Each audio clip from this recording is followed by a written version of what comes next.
Hello and welcome. कैसे हैं जी आप? बढ़िया। तो आज के लेक्चर में हम क्या देखेंगे? आज का लेक्चर मैं आपको बताऊंगा कि विंडोज़ ऑपरेटिंग सिस्टम को कैसे इंस्टॉल करते हैं। ठीक है। और हम वर्चुअल बॉक्स का यूज़ करेंगे। आपको वर्चुअल बॉक्स मैंने इंस्टॉलेशन सिखाया था एक लेक्चर में। तो आज हम देखेंगे कि विंडोज़ ऑपरेटिंग सिस्टम विंडोज़ 8.1 को कैसे इंस्टॉल करते हैं वर्चुअल बॉक्स में। देखिए, वर्चुअल बॉक्स में विंडोज़ इंस्टॉल करने की क्या रिक्वायरमेंट है।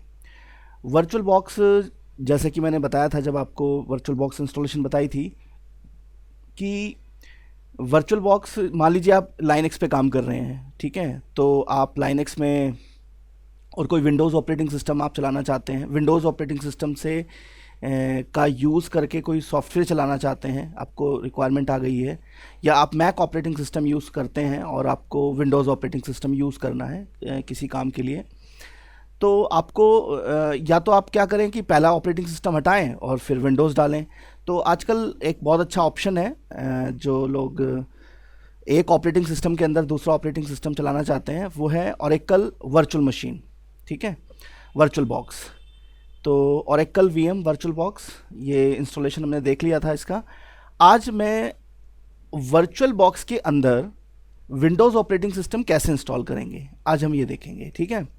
तो अगर आप लाइनेक्स में वर्चुअल बॉक्स आप इंस्टॉल कर चुके हैं तो उसका वीडियो भी मैं डाल दूंगा कि लाइनेक्स में वर्चुअल बॉक्स कैसे इंस्टॉल करते हैं और मैक में कैसे करते हैं। वैसे बहुत सिंपल है, आपको भी वीडियो भी मिल जाएगा।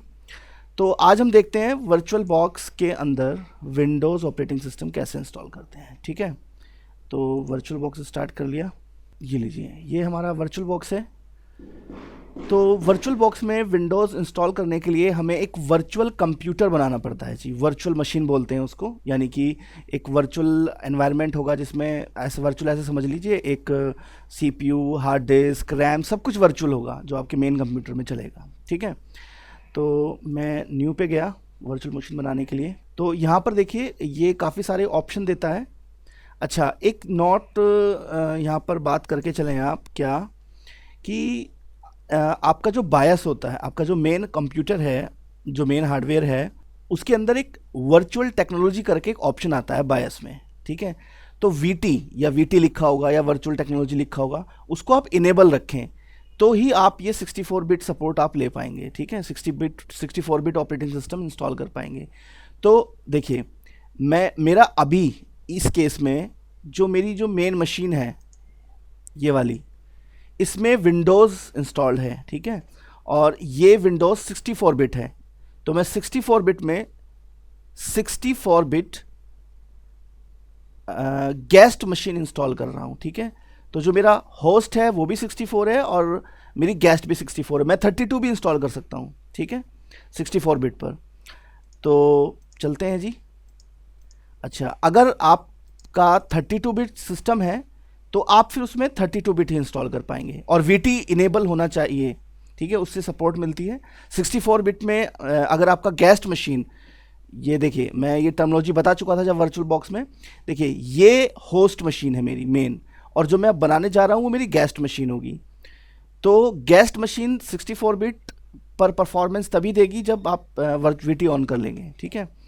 अच्छा, वो कैसे ऑन करते हैं वो भी एक लेक्चर में मैं बता दूंगा। ठीक है। फिलहाल अब शुरू करते हैं जी। न्यू में गए, ये आ गया। यहाँ पर ऑप्शंस होते हैं काफ़ी सारे, आप उसमें से सेलेक्ट कर सकते हैं। देखिए, यहाँ पर XP है, 7 है, ऑलरेडी दिया रहता है। विंडोज़ 8.1 64 बिट, तो आज हम ये रखेंगे 64 बिट। और मैं इसका नाम रख सकता हूँ, मान लीजिए मैंने लिखा विंडोज़ रख लेते हैं, विंडोज़ 8.1 प्रो, ये कुछ भी रख सकते हैं जो आपको लगता हो। ठीक है। और 64 बिट, चलो जी, मैंने ये नाम रख लिया। ठीक है, नेक्स्ट, इस पर नेक्स्ट पे क्लिक करते हैं। अब देखिए रैम की रिक्वायरमेंट। अब मेरे सिस्टम में 8 GB रैम है। ठीक है। तो जो विंडोज़ 64 बिट की जो रिक्वायरमेंट है वो कम से कम 2 GB की, आप मतलब इसमें यहाँ पर आपको 2 GB रैम होनी चाहिए। आपको कम से कम यहाँ 2 GB रखना होगा। ठीक है। तो मैं ज़्यादा भी रख सकता हूँ, डिपेंड करता है कि मुझे उस ऑपरेटिंग सिस्टम के अंदर क्या यूज़ करना है। तो चलो फिलहाल मैं यहाँ पर 2 GB इसको रहने देता हूँ, ठीक है, 2 GB भी सफिशिएंट है। नेक्स्ट। अच्छा, अब यहाँ पर ये एक मुझे हार्ड डिस्क बनानी है, वर्चुअल हार्ड डिस्क, तो ये डिफ़ॉल्ट ऑप्शन ही रहने देते हैं, क्रिएट। अच्छा, यहाँ पर ये टाइप पूछ रहा है तो ये भी डिफ़ॉल्ट रहने देते हैं। नेक्स्ट। डायनेमिकली एलोकेटेड, ये हार्ड डिस्क का टाइप है, इसको भी डिफ़ॉल्ट रहने दीजिए। नेक्स्ट। अब देखिए हार्ड डिस्क कितनी रखनी है आपको। वैसे 64 बिट पे जो है ना 20 GB होता है, तो 20 GB हार्ड डिस्क होनी चाहिए। तो ये बाय डिफ़ॉल्ट दिखा रहा है 25 GB। देखिए ये आप अपनी मर्ज़ी से इसको कम ज़्यादा कर सकते हैं, जितना आपका मेन स्टोरेज, जो आपका मेन हार्ड डिस्क है उसमें कितनी जगह है, और दूसरा आपको जो आप ये गेस्ट ऑपरेटिंग सिस्टम इंस्टॉल कर रहे हैं इसमें आपको कितनी रिक्वायरमेंट है, ये उस पर डिपेंड करेगा। तो मुझे 25 GB बहुत है, मैंने इसको डिफ़ॉल्ट रहने दिया। चेंज करना है आप यहाँ से कर सकते हैं, ठीक है, इसकी वैल्यू चेंज कर दो उसी हिसाब से। तो मैक्सिमम 2 TB, तो ठीक है 25 GB बहुत है, हमारी रिक्वायरमेंट चल जाएगी 25 GB में। और आपको लगता है ज़्यादा रखना है तो आप यहाँ पर ज़्यादा भी दे सकते हैं, ठीक है। मैं इसको नेक्स्ट क्रिएट करता हूँ, क्रिएट। अब देखिए यहाँ पर आता है create a virtual hard disk now, मैंने कह दिया इसको क्रिएट, ठीक है। लीजिए जी, आपकी वर्चुअल मशीन तैयार, ठीक है। इसमें अगर आपको कोई मॉडिफिकेशन करना है अभी भी बनाने के बाद भी, तो आप यहाँ इस पर क्लिक, ये सेलेक्टेड है, सेटिंग पे जाएंगे तो यहाँ क्योंकि बहुत सारी सेटिंग इसने डिफ़ॉल्ट ले ली है, अगर आप कुछ और सेटिंग चेंज करना चाहते हैं तो वो भी आप कर सकते हैं। देखिए जैसे सिस्टम में जाइए, सिस्टम में देखिए मेमोरी दिखा रहा है यहाँ पर, आपने 2 GB सेलेक्ट की थी। CPU, ठीक है, प्रोसेसर, मेरे मशीन में 4 CPU हैं, तो मतलब 4 CPU का मतलब होता है कोर, CPU के अंदर कोर कितनी है, तो मैं यहाँ पर इसको 2 3 4, देखिए 4 दे दूँगा तो ज़्यादा हो जाएगा, तो इसको हम थोड़ा जो है ना 2 रखते हैं।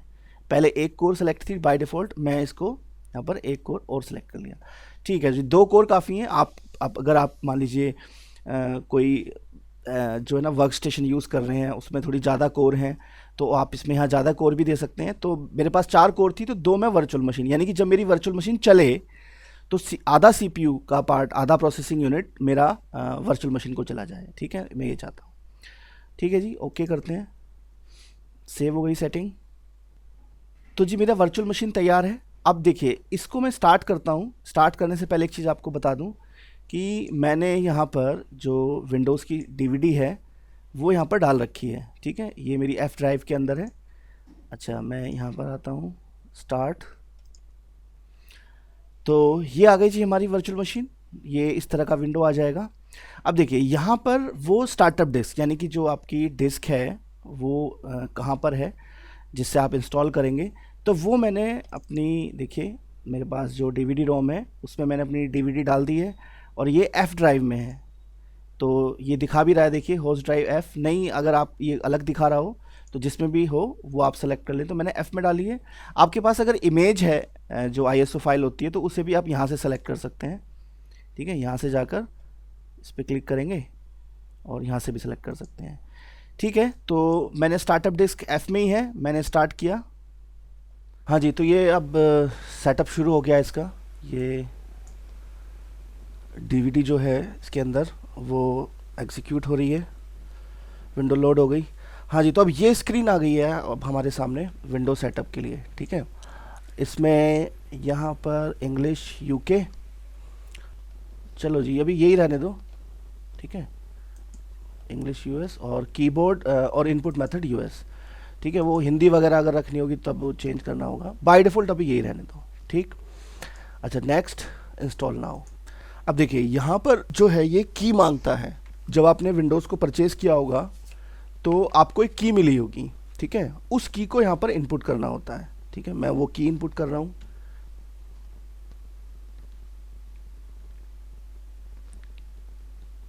ठीक है जी, की इनपुट हो गई। नेक्स्ट करते हैं यहाँ से, ये लाइसेंस है विंडोज़ 8.1 प्रो का, इसको आप पढ़ लें। उसके बाद I accept the license, next. अब देखिए यहाँ पर कस्टम इंस्टॉलेशन, ठीक है, फॉर एडवांस, मैंने इस पर क्लिक किया। अब मेरे पास जो डिस्क है यहाँ पर, जो वर्चुअल डिस्क मैंने बनाई है वो ये 25 GB की दिखा रहा है, ठीक है।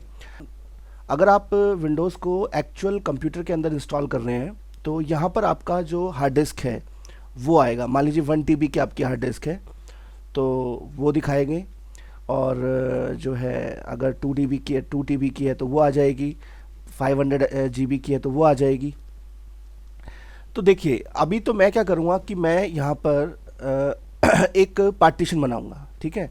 आपको अगर एक से ज़्यादा पार्टीशन बनाने की ज़रूरत पड़े तो वो भी बना सकते हैं। चलो मैं इसी में ही बता देता हूँ। मान लीजिए मैंने क्या किया, मैंने न्यू किया।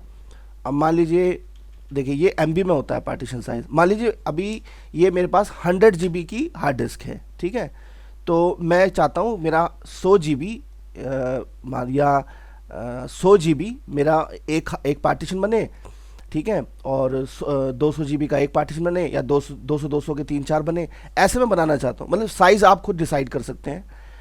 तो देखिए हम क्या करते हैं, रफली 1 GB, वैसे 1 GB जो होता है वो 1024 MB के बराबर होता है, ठीक है, मेगाबाइट, 1024 मेगाबाइट। लेकिन रफली हम फिर भी है ना 1000 मतलब ऐसे ही कंसीडर कर लेते हैं, ठीक है। उससे कोई ज़्यादा बड़ी प्रॉब्लम नहीं है, कोई सिंपल सी बात है। तो देखिए अब मान लीजिए मुझे 10 GB का एक पार्टीशन लेना है, क्योंकि मेरे पास तो 25 GB है। तो मैंने क्या किया, मैंने लिखा 10 1 2 3, ठीक है। तो 10,000 MB और मैंने इसको अप्लाई कर दिया, ओके, ठीक है। देखिए ये एक जो है ना सिस्टम रिजर्व पार्टीशन बनता है, तो इसको बनने दें, टेंशन ना लें। अब देखिए होता क्या है कि जब आप कोई पार्टीशन बनाते हैं तो ये पार्टीशन बन गया। अब जो बचा हुआ स्पेस है फिर वो ऐसा आ जाता है। अब देखिए अब मान लीजिए आपके पास तो बड़ी हार्ड डिस्क होगी, तो या आपने बड़ी हार्ड डिस्क रखी हो और ना भी रखी हो, मान लो आप वर्चुअल मशीन में बना रहे हैं और वर्चुअल मशीन में आपने ज़्यादा स्पेस लिया है, आपकी रिक्वायरमेंट ज़्यादा है, तो आप पार्टीशन, मैं बेसिकली आपको यहाँ पार्टीशन बनाना सिखा रहा हूँ कि हम पार्टीशन कैसे बनाएं। अच्छा अब देखिए अनएलोकेटेड स्पेस है, न्यू, अब मैंने इसको फिर अप्लाई कर दिया, ठीक है। तो हम 2 पार्टीशन, मैं 3 भी बना सकता था, मैं न्यू पे क्लिक करता तो वैसे ही एक और पार्टीशन बन जाता। अब देखिए जो फर्स्ट पार्टीशन है उसको पे सेलेक्ट कीजिए और नेक्स्ट कर दीजिए, ठीक है, अगर आपको लगता है कि डिज़ायर्ड पार्टीशन हो गया। लेकिन मैं क्या चाह रहा हूँ यहाँ पर, मैं क्योंकि मेरे पास 25 GB है और मैं इसमें फर्दर इसको डिवाइड नहीं करना चाह रहा हूँ, तो देखिए मैंने क्या किया, डिलीट किया। डिलीट करने की ज़रूरत भी पड़ जाती है पार्टीशन को, तो इससे डिलीट हो जाता है जी, ये डिलीट हो गया, ठीक है। ये सेलेक्ट किया, डिलीट हो गया। तो मुझे तो सिर्फ एक ही पार्टीशन चाहिए, ठीक है। तो मैंने क्या किया, न्यू, अब देखिए अगर सिंगल पार्टीशन चाहिए और अप्लाई कर दीजिए, ओके। तो एक ही पार्टीशन आया 24 GB का, और ये कुछ सिस्टम रिजर्व पार्टीशन मतलब एक पार्टीशन बन जाता है, उसको रहने दीजिए। अब आप अगर फॉर्मेट खुद से करना चाहते हैं, देखिए विंडोज़ जिसमें आप इंस्टॉल करते हैं ना, इसमें मैं विंडोज़ इंस्टॉल करने वाला हूँ, तो इस पार्टीशन को तो फॉर्मेट विंडोज़ ऑटोमेटिकली कर ही देगा, ठीक है। तो मुझे यहाँ फॉर्मेट करने की ज़रूरत नहीं, अगर आप करना चाहते हैं तो इस पर क्लिक कर दीजिए, ठीक है। अब देखिए ये फॉर्मेट के लिए पूछेगा, ओके कर दीजिए, ये फॉर्मेट हो गया, ठीक है। तो मुझे विंडोज़ इंस्टॉल करनी है जी इस पार्टीशन में, 24.7 का ये 7 GB का ये पार्टीशन है, नेक्स्ट कर दिया। इंस्टॉलेशन शुरू हो गई है जी। अब जो है ना इसको चलने देते हैं, थोड़ा टाइम लेगा ये, अभी 1% है। उसके बाद मैं इस वीडियो को पॉज कर देता हूँ, तो जैसे ही जब ये पूरा हो जाएगा तो हम वापस आएंगे इसमें। ये रीस्टार्ट का ऑप्शन आया जी यहाँ पर, तो इसको रीस्टार्ट अगर ये बाय डिफ़ॉल्ट हो जाएगा 5 सेकंड में, आप चाहें तो यहाँ पर क्लिक कर सकते हैं, रीस्टार्ट नाउ, ठीक है। और कुछ नहीं करना है, वो अपने आप रीस्टार्ट होगा। आपको कोई एंटर वेंटर कुछ प्रेस नहीं करना है।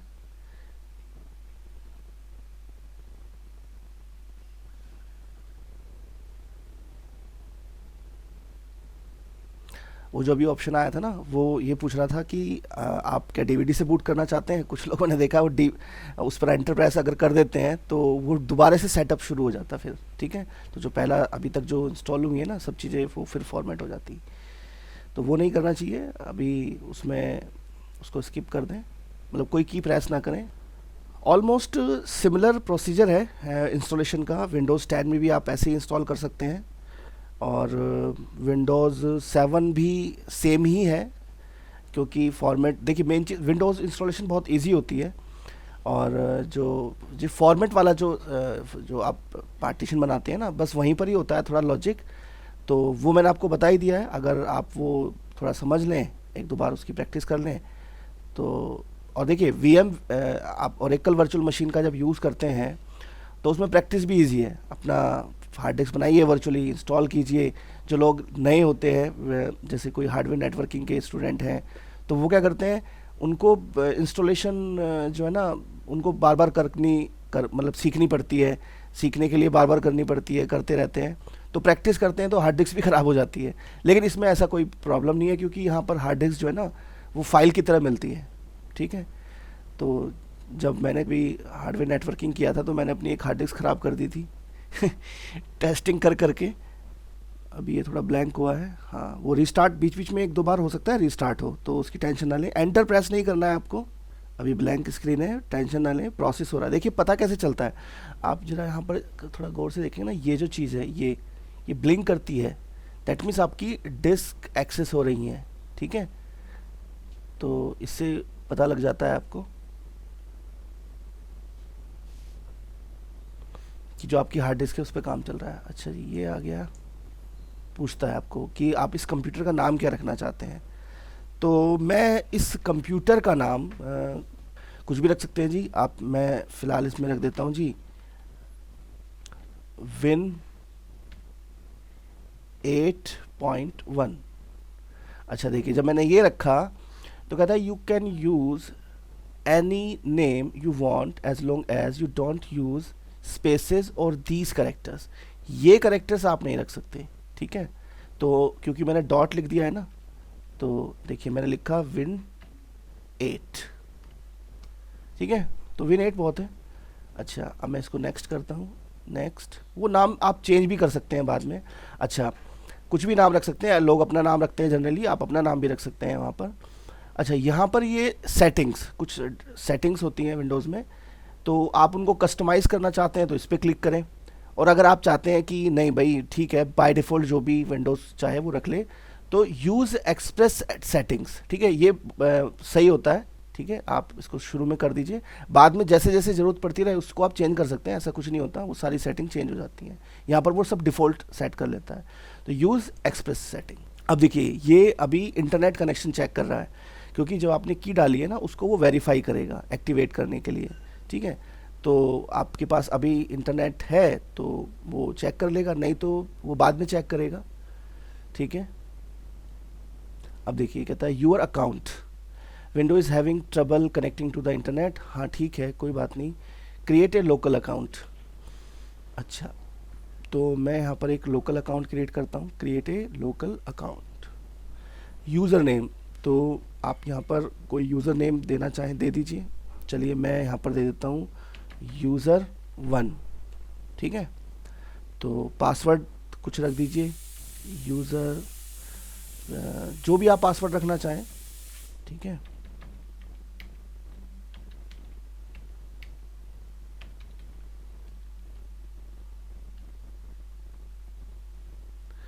और finish. You can get new apps from the store. अब देखिए ये थोड़ा सा कलर चेंज कर करके दिखाएगा आपको। ठीक है, वो इंस्टॉलिंग योर ऐप्स, वो पीछे जो विंडोज़ मशीन की जो एप्लीकेशंस होती हैं, सॉफ्टवेयर्स होते हैं, उसको ऐप कहने लगे हैं अब हम। तो सॉफ्टवेयर जो होते हैं वो इंस्टॉल कर रहा है पीछे। ठीक है, बेसिक जैसे आप विंडोज़ की एप्लीकेशन का मतलब जैसे नोटपैड हुआ, वर्डपैड हुआ। ठीक है, और जो है छोटी छोटी एप्लीकेशंस हो, बहुत सारी एप्लीकेशंस होती हैं, कंट्रोल पैनल हुआ। ठीक है, ये लीजिए, तो ये आपकी मशीन आ गई जी यहाँ पर तैयार। अब यहाँ पर जो आइकन है वो नहीं आते हैं, तो उसके लिए आप इस पर यहाँ राइट क्लिक कीजिए, पर्सनलाइज पर जाइए, चेंज डेस्कटॉप आइकन, यहाँ पर कंप्यूटर यूज़र फाइल जो जो आपको रखना है ये ठीक है, और ओके। ठीक है जी, तो हमारी मशीन तैयार है और एक वर्चुअल मशीन आज हमने बना ली। ठीक है, इसका आप यूज़ कर सकते हैं। बेसिकली देखिए इसका फ़ायदा क्या है, इसको यूज़, अब जैसे मैं इसको किस तरह से यूज़ करूँगा। मान लीजिए मुझे कोई हैवी एप्लीकेशन रन करनी है, कोई इंस्टॉल करनी है। ठीक है, जैसे कोई डेटाबेस इंस्टॉल करना है या कुछ करना है, तो अगर मैं अपनी मेन मशीन में करता हूँ, जो मेरी मेन मशीन है, तो उसमें उसकी सर्विसेज होंगी, वो मुझे वो मैं नहीं चाहता कि वो सर्विसेज जब मुझे यूज़ ना करनी हो तो वो चलें, तो मुझे उसको उनको मैनुअली बंद करना होगा, चलाना होगा। तो मैं नहीं चाहता कि मेरे सिस्टम में जो है ना, जब मैं कुछ और एप्लीकेशन इंस्टॉल करना चाहता हूँ तो वो खामोखा जो है ना, जो मैंने बहुत सारी एप्लीकेशन इंस्टॉल कर दी हैं, तो उससे क्या होगा, स्पीड स्लो हो जाएगी मेरी, ठीक है। तो मैं क्या करता हूँ, डिफरेंशिएट क्रिएट करने के लिए मैं अब कुछ सॉफ्टवेयर इसमें इंस्टॉल कर दूंगा, जो मुझे लगेगा कि जैसे मान लीजिए ओरेकल है, तो मैं ओरेकल के लेक्चर रिकॉर्ड कर रहा हूँ, तो मैं इसमें ओरेकल इंस्टॉल कर दूंगा, ठीक है। और जब मैं ओरेकल के लेक्चर रिकॉर्ड करूँगा तो कोई डिफरेंस भी नहीं आएगा, पता भी नहीं लगेगा कि मैं एक वर्चुअल मशीन के अंदर ओरेकल चला रहा हूँ, ठीक है। तो ओरेकल यहाँ पर आ जाएगा, और जब मेरा काम ख़त्म, मतलब ओरेकल के लेक्चर कंप्लीट होंगे, तो या ओरेकल का लेक्चर मैंने रिकॉर्ड किया, या आप प्रोफेशनली काम करते हैं तो कोई सॉफ्टवेयर आपने यूज़ किया, मैं इसको शट डाउन कर दूंगा, ठीक है। तो ठीक है जी, तो आज इतना ही रखते हैं। आप कमेंट्स कीजिए अगर आपको कोई इसमें डाउट है, कोई आपको क्वेश्चन है, आप इंस्टॉल कर रहे हैं, कोई प्रॉब्लम आ रही है, तो आप कमेंट कर सकते हैं, मुझे बताइए। और लाइक कीजिए, वीडियो को शेयर कीजिए, चैनल सब्सक्राइब कर लो अगर अभी तक नहीं किया है। Thank you, bye bye.